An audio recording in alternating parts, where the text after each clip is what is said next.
Ever heard the claim that the Great Wall of China is the only man-made structure visible from space? Well, hold on to your hats because we're about to shake things up. This tale is as old as time, passed around from generation to generation, and it's easy to see why. The Great Wall, with its impressive length of over 13,000 miles, seems like a prime candidate for space visibility. However, science tells a different story. Astronauts, the very people who've had the privilege of observing our planet from the heavens, have consistently reported that the Great Wall is, in fact, not visible to the naked eye from space. Satellite imagery further supports these accounts, showing that structures like airports and cities, with their extensive lighting and reflective surfaces, are much more discernible. So, the next time someone tells you the Great Wall of China is visible from space, you can confidently tell them that's a myth. How about this one? All Native Americans lived in Tipis. Sounds familiar, right? Time for a reality check. This is a common belief encountered in popular culture, from school textbooks to Hollywood films.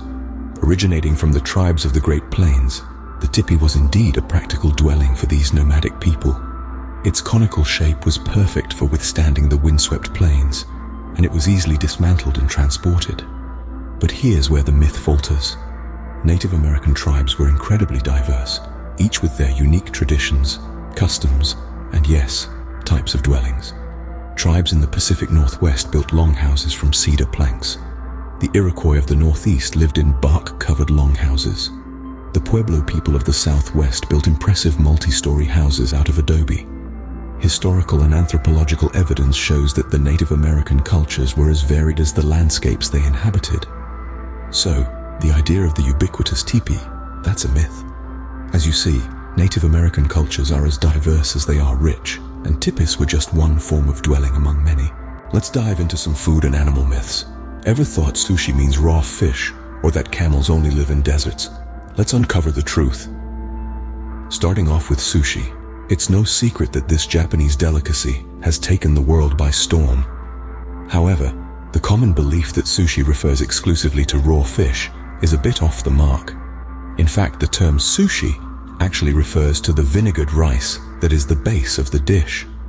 The toppings or fillings can vary extensively beyond just raw fish, including cooked seafood, vegetables, and even tropical fruits. It's this limitless versatility that makes sushi a true reflection of Japanese culinary creativity. Now let's turn to the camel myth. It's widely believed that these humpbacked creatures only exist in scorching desert environments. However, this couldn't be further from the truth. Sure, camels are iconic symbols of the desert, but did you know they can also be found in colder climates? The Bactrian camel, for instance, hails from the chilly steppes of Central Asia and is perfectly suited to survive in freezing temperatures as low as -40 degrees Celsius. So how did these myths originate? Well, sushi became synonymous with raw fish due to its popularity as a topping. As for the camel, its association with the desert is largely due to its prominent role in the history and culture of desert-dwelling societies. These examples serve as a reminder of how easily misconceptions can take root and spread. Debunking these myths not only teaches us about the diverse nature of Japanese cuisine and the adaptability of camels, but also underscores the importance of questioning what we think we know. It reminds us that the world is full of surprises, and we should always be open to learning more.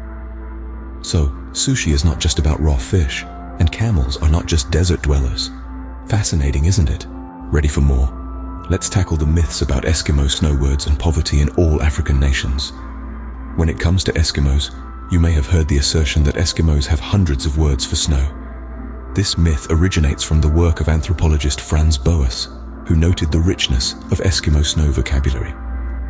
However, linguists have pointed out that Eskimo languages are polysynthetic, meaning they combine smaller parts into larger, complex words. So, while there may be many expressions relating to snow, it's not accurate to say there are hundreds of distinct words. Switching continents to Africa, it's a widespread belief that all African nations are stricken by poverty.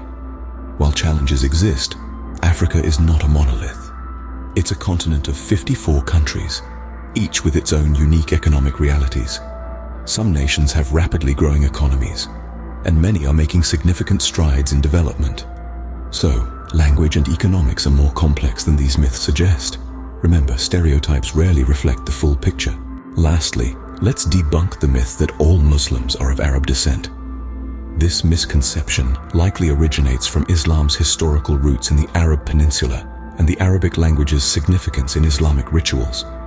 However, it overlooks the global spread and rich diversity of the Muslim community. Islam, like many religions, transcends geographical and ethnic boundaries. It's practiced by individuals from every corner of the world, from the bustling streets of Jakarta to the snowy landscapes of Chechnya. In fact, the largest Muslim population isn't found in the Middle East, but in Indonesia, a Southeast Asian nation. Moreover, Arab Muslims make up only about 20% of the global Muslim population. The remaining 80% is a vibrant tapestry of diverse ethnic, cultural, and national backgrounds. This includes Africans, Asians, Europeans, and Americans, among others. And there you have it. The world of Islam is far more diverse than this myth would have us believe. Cultural myths can be intriguing, but remember, they often hide the true diversity and richness of our world.